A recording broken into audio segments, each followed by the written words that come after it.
Hola, hermano y hermana que está viendo este video. Bendecido día es hoy en el cual podemos aprender una de las características más importantes prácticamente que distinguen a nuestro Dios vivo, de cualquier otra religión, de cualquier otro Dios que alguna otra religión adore. Yo quería empezar este canal abordando una de las características que tiene nuestro Dios, que es, que es no es unipersonal, sino que son tres personas, un Dios, Padre, Hijo, Espíritu Santo. Muchas personas, incluso siendo cristianas, no pueden entender este concepto. Evidentemente, mientras más tratemos de entender a Dios, pues más confundido vamos a estar porque es un Dios infinito, no tiene principio ni fin.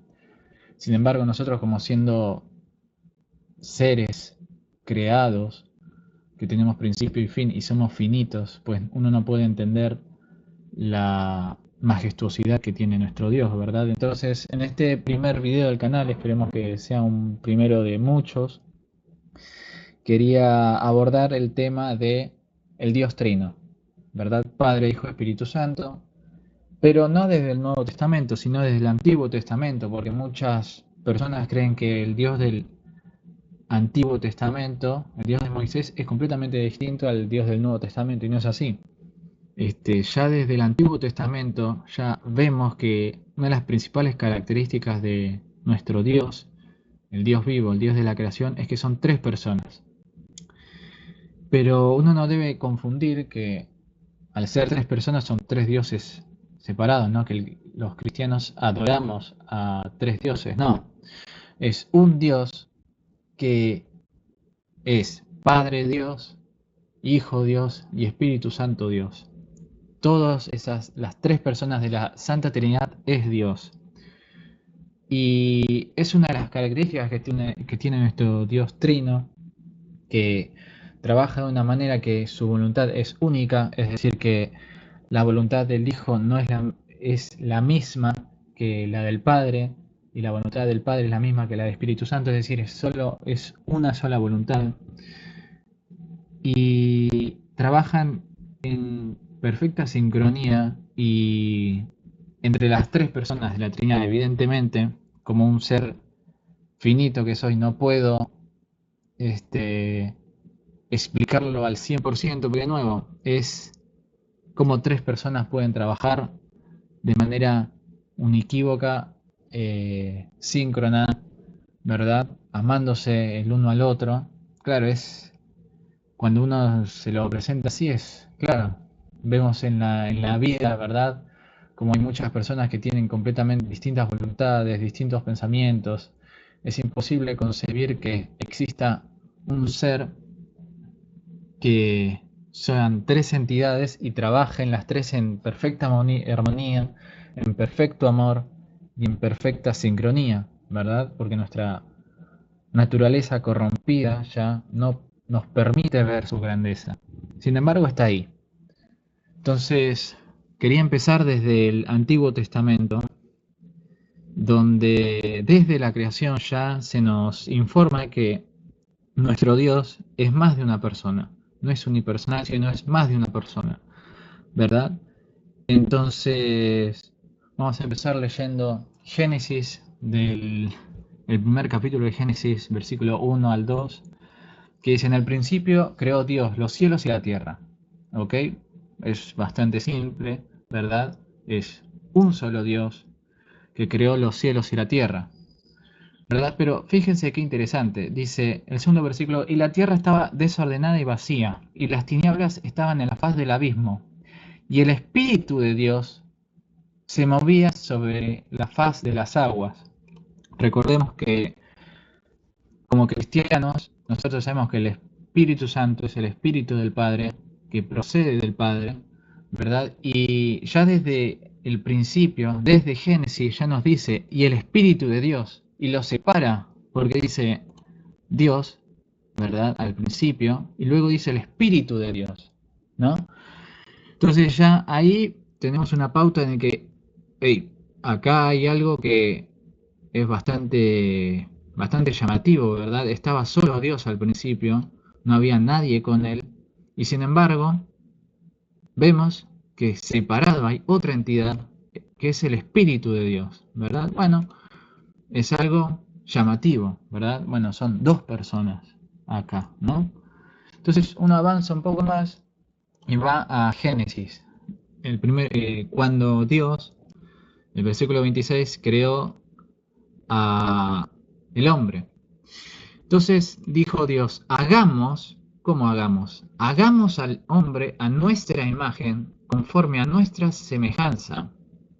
Qué extraño, ¿por qué Dios habla en plural si es según judíos ortodoxos o según otras religiones, testigos de Jehová, Dios es unipersonal? ¿Por qué habla en plural? No tiene mucho sentido, ¿verdad? Porque evidentemente Dios no necesita ayuda de ángeles, no es que le está hablando a un ángel para que necesite ayuda de un ángel, no, Él solo hizo al hombre y lo hizo a su imagen y semejanza, pero dice, no dice mi imagen y mi semejanza, dice nuestra imagen y nuestra semejanza. Qué interesante. Entonces, acá, de nuevo, otra pauta desde el Antiguo Testamento, ya vemos que Dios es más de una persona. Evidentemente no tenemos todavía la Santa Trinidad aquí puesta explícitamente, pero sin embargo llegamos a la conclusión que con estos dos versículos, en el primer capítulo de Génesis ya sabemos, ok, Dios es más de una persona, es más de una entidad. Es un solo Dios, pero es más de una entidad. Trabaja de una manera que es más de una entidad, más de una persona, ¿verdad? Entonces, avancemos un poco más y vamos a Génesis capítulo 11, del versículo 1 al 9, pero vamos a leer unos pocos. Cuando Dios, un poco de contexto, cuando Dios les dijo a los hombres luego de la inundación, ¿no? En fin, el arca de Noé, que se salvaron unos pocos y tal, Dios comanda a los hijos de Noé que vayan a poblar por todo el mundo, no se queden solo en un lugar. Pero ellos se rebelan. Entonces quisieron quedarse en un solo lugar y empezaron a construir la Torre de Babel, ¿verdad? Y dijeron, bueno, vamos a edificar una ciudad, una torre cuya cúspide llega al cielo y hagámonos un nombre por si fuéramos esparcidos sobre la faz de la tierra, para así poder volver hacia esa ciudad. Y fíjense qué interesante, el versículo 5 dice, y descendió Jehová. Ok, descendió Dios, unipersonal, ¿verdad? Uno puede decir, ok, Jehová unipersonal. Y para ver la ciudad y la torre que edificaban los hijos de los hombres. Y de nuevo, y dijo Jehová, de nuevo, unipersonal, uno puede pensar, he aquí el pueblo es uno, y estos tienen un solo lenguaje, y han comenzado la obra, y nada les hará desistir ahora de lo que han pensado hacer. Ok, Jehová habla, ¿verdad? Y de nuevo, descendió solo Jehová, no descendió Jehová y los ángeles o Jehová y alguna otra persona, no, solo Jehová. Ahora fíjese el versículo 7. Ahora pues, descendamos y confundamos allí su lengua, para que ninguno entienda el habla de su compañero. ¿Cómo? No entiendo. Si solo Jehová descendió para ver la ciudad y la torre, solo Jehová descendió, ¿por qué habla en plural? Interesante, ¿verdad? Porque no está junto a él ángeles o o algún hombre que esté ahí con él. No, está hablando solo. Está solo Jehová. Solo Jehová. Y de nuevo, habla en plural. Y ahora pues, descendamos y confundamos. Qué interesante. Habla en plural. Qué interesante. ¿Verdad? Entonces, vamos de nuevo más hacia adelante y vamos a parar sobre un versículo que es la destrucción de Sodoma y Gomorra. Sodoma y Gomorra, ya sabemos, eran las ciudades famosas por romper los mandamientos de Jehová, de no seguir el camino de Jehová, y bueno, no le quedó de otra que destruirlo, ¿verdad? Fíjense qué interesante. Cuando Jehová destruyó, Jehová, ¿qué es lo que hizo? Entonces Jehová hizo llover sobre Sodoma y sobre Gomorra azufre y fuego, ¿ok? De parte de Jehová desde los cielos. Es un contexto que también antes de esto, si uno lo ve, este Jehová que habla aquí es el Jehová que se le apareció a Abraham. Estaba hablando Jehová con Abraham acerca de que le iba a dar un hijo, le iba a dar a Isaac, y entonces Abraham estaba incrédulo, Sara estaba incrédulo porque decían ya somos personas de avanzada edad, ya es imposible que podamos concebir un hijo, y Jehová les dijo, nada es imposible para Jehová, ¿verdad? Entonces fíjense qué interesante, este Jehová que estaba hablando con Abraham, dice que hizo llover sobre Sodoma y Gomorra fuego y azufre, de parte de Jehová desde los cielos. Es como, es como si existieran dos Jehovás. Qué extraño. Pero si ustedes, de nuevo, este video es solo el Antiguo Testamento, pero si uno lo enlaza con lo que dijo Jesús a los fariseos que lo estaban interpelando, que y llegó un momento en el que Jesús dijo, ustedes no son hijos de Abraham, me estoy parafraseando, no recuerdo exactamente cómo fue, pero ustedes no son hijos de Abraham, le decía Jesús a los fariseos, porque Abraham me vio a mí y o sea, se puso feliz, básicamente. No recuerdo la palabra exacta, pero se regocijó, esa es la palabra. Se regocijó al ver mis días. Claro, uno puede decir, pero si Abraham habló solo con Jehová, ¿cómo puede ser? Entonces Jesús es Jehová. Exactamente.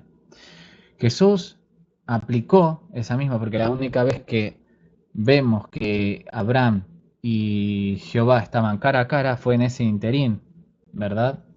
Bajo el árbol estaban esos dos varones junto a Jehová, que eran dos ángeles, ¿verdad? Que fueron a advertir a Lot y a su familia que saliera de Sodoma y Gomorra porque Jehová la iba a destruir.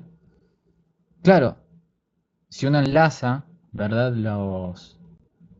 Los puntos, pues ve que Jesús es Dios porque Él mismo dijo que fue Él quien habló con Abraham.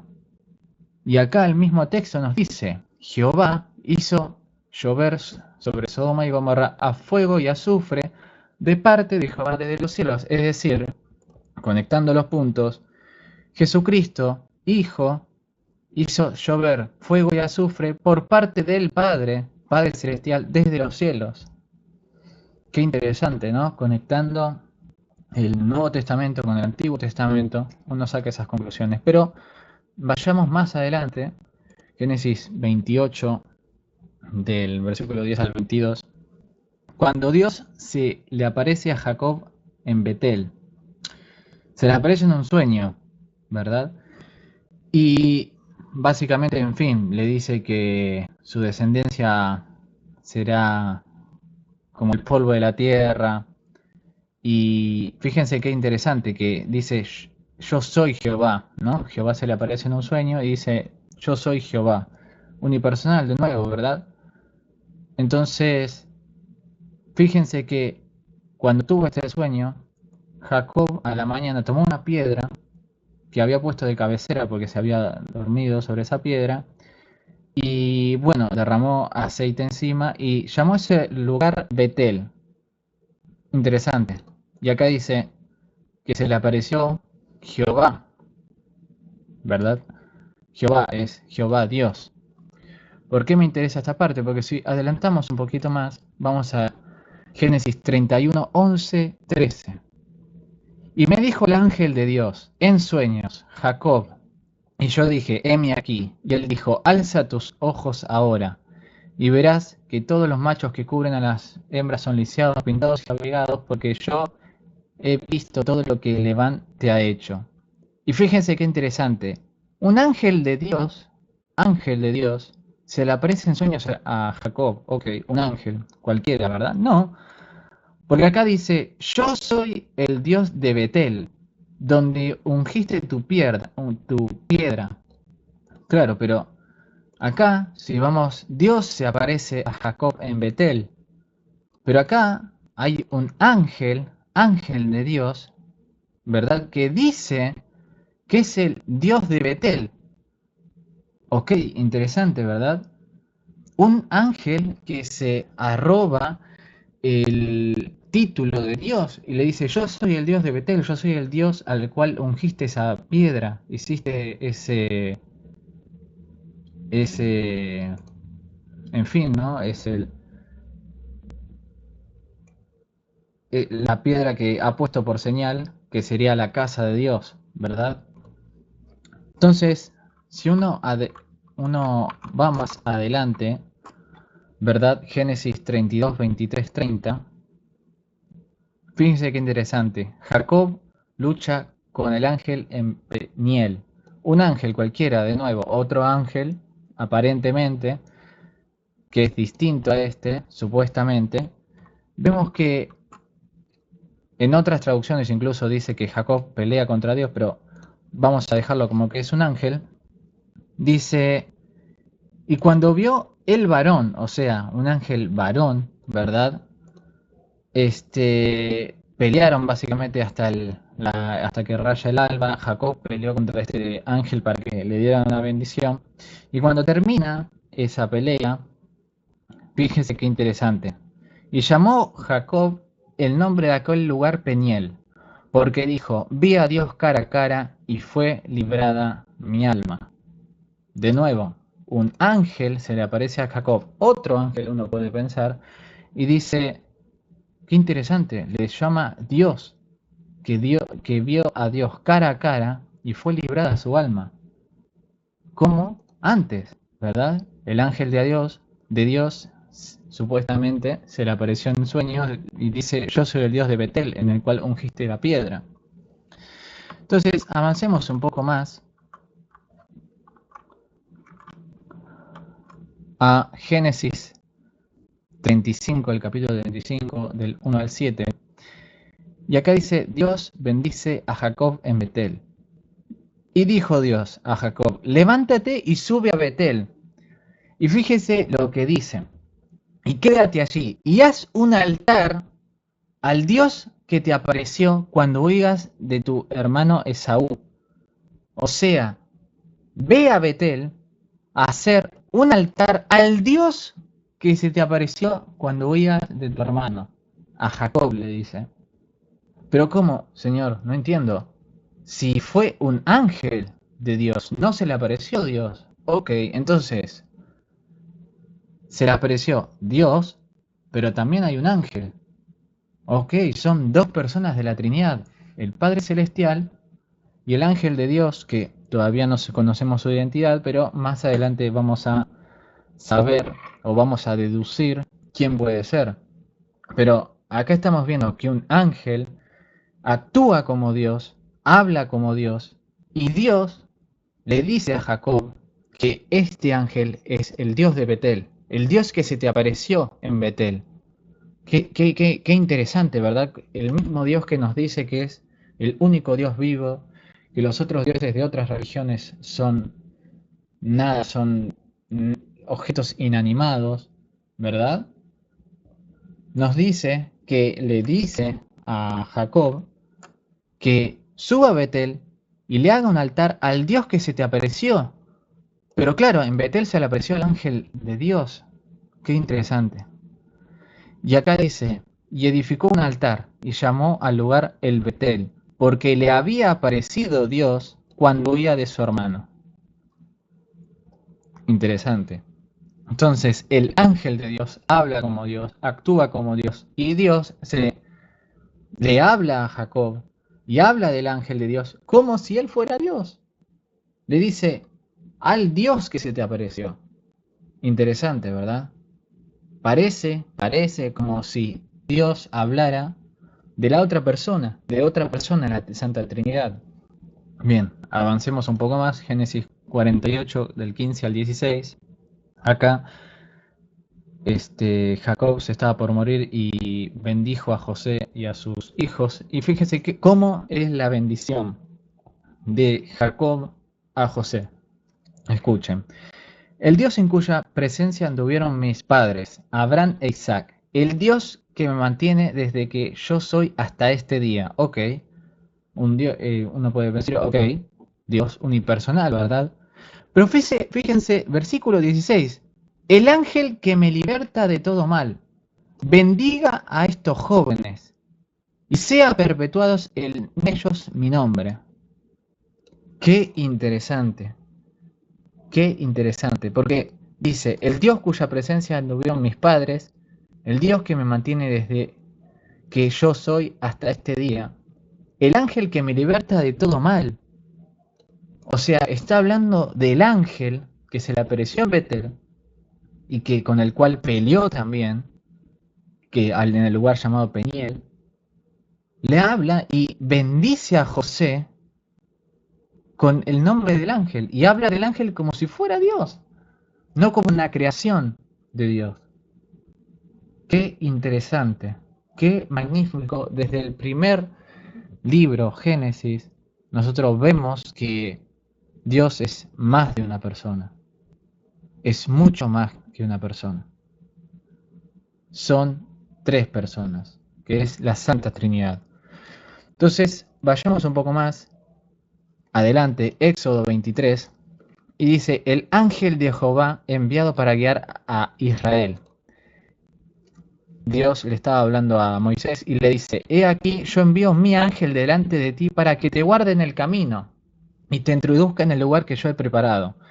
Pero atención al versículo 21, porque uno puede decir, ok, un ángel de Jehová tiene un montón, Jehová, ¿verdad? Creó un montón de ángeles. No, este ángel es diferente a los demás, porque dice, guárdate de él y oye su voz, no le seas rebelde, porque él no perdonará vuestra rebelión, porque mi nombre está en él. Dios mío, Dios mío, o sea, este ángel tiene poder para no perdonar ninguna rebelión. Qué interesante, porque el nombre de Jehová está en este ángel. Qué interesante, le dice, oye su voz.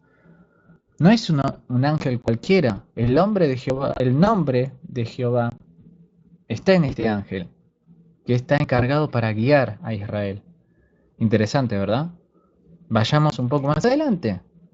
Y dice, la presencia de Dios prometida. Y de nuevo, dijo Jehová, le dijo a Moisés, anda, sube aquí tú y el pueblo que sacaste de la tierra de Egipto, a la cual juré a Abraham, Isaac y Jacob, y dice, a tu descendencia la daré, y yo enviaré delante de ti el ángel, de nuevo, habla del ángel, y echaré fuera al cananeo, al jebuseo, a todos básicamente los pueblos que estaban en Israel antes que los israelitas. Pero de nuevo, si dice la presencia de Dios prometida, ¿por qué habla de un ángel? La presencia de Dios y dice, va a enviar un ángel estará con ustedes. Pero vayamos un poco más adelante y entendamos qué es este ángel, qué es lo que tiene, o qué es de especial este ángel, o qué es lo que hace. Y vamos a Zacarías. Zacarías está viendo una visión del otro mundo, donde ve a Josué con un vestido de vestiduras viles y estaba delante del ángel. No lo presenta ni siquiera, porque se sobreentiende que nosotros ya hemos visto el Antiguo Testamento, hemos leído Génesis y Éxodo y sabemos de qué ángel está hablando. Y fíjense qué interesante. Y habló el ángel y mandó a los que estaban delante de él diciendo, quitadle estas vestiduras viles. Y a él le dijo, mira, que he quitado de ti tu pecado y te he hecho vestir de ropas de gala. ¡Wow! Un ángel que no perdona transgresiones, como hemos visto en el libro de Éxodo, pero también que perdona pecado.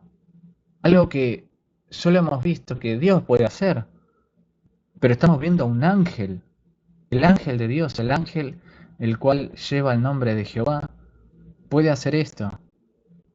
Wow. Y si nos vamos a Isaías, ya es bastante más adelante, vamos a leer solo estos dos. Porque dice, si ellos se angustiaban, él también se angustiaba. El ángel de su presencia los salvó, salvó a los israelitas. En su amor y misericordia los rescató, los levantó y los llevó, en los tiempos de antaño. Pero ellos se rebelaron y afligieron su santo espíritu. Y afligieron su santo espíritu. O sea que este ángel tenía el Espíritu Santo. Pero fíjense más adelante, versículo 14, el Espíritu del Señor les dio descanso cuando se habían rebelado en contra de Jehová, el pueblo de Israel. Entonces ya vemos, no quiero hacer esto más largo, voy a hacer una segunda parte más en profundidad acerca de esto, que ya desde los primeros libros del Nuevo Testamento vemos que Dios es más de una persona y que este ángel de Dios se comporta como Dios, habla como Dios, puede o no perdonar pecados, pero es algo que uno esperaría de Dios, no de un simple ángel. Pero este ángel llevaba consigo el Espíritu Santo y también habla del Espíritu del Señor les dio descanso a los israelitas. Qué interesante, ¿verdad? Como ya en Génesis, ya desde los primeros capítulos, Dios hablaba de sí mismo en plural y vemos que aparece un ángel que es Dios y aparece también el Espíritu del Señor, el Espíritu de Dios, desde la creación está presente y que el ángel de Dios también tenía el Santo Espíritu, ¿no? Como Jesús en el Nuevo Testamento, ¿verdad? Que hacía todos sus milagros con ayuda del Espíritu Santo. Acá también aparece el Espíritu de Dios que tiene el Santo Espíritu. Qué interesante. Eso es lo que quería compartir con ustedes el día de hoy, como ya desde el Antiguo Testamento vemos que Dios es más de una persona, ¿verdad? Ya vemos que se nos da pistas de la Santa Trinidad, como el ángel de Dios es Dios, el Espíritu de Dios, el Espíritu del Señor es Dios, Dios en sí mismo. Y ahí tenemos tres personas, Dios, Espíritu de Dios y el ángel de Dios, el que lleva el nombre y el que lleva consigo el Santo Espíritu. Entonces, eso es todo por el video de hoy.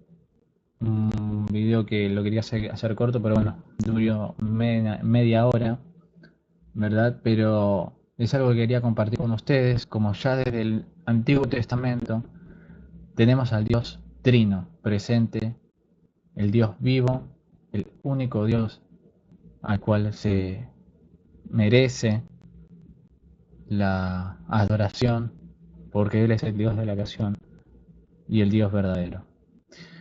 Así que, hermanos y hermanas, espero que esto haya aclarado alguna duda, que la Santa Trinidad no es un invento de Pablo, ni de Mateo, ni de Lucas, ni de ningún personaje bíblico del Nuevo Testamento.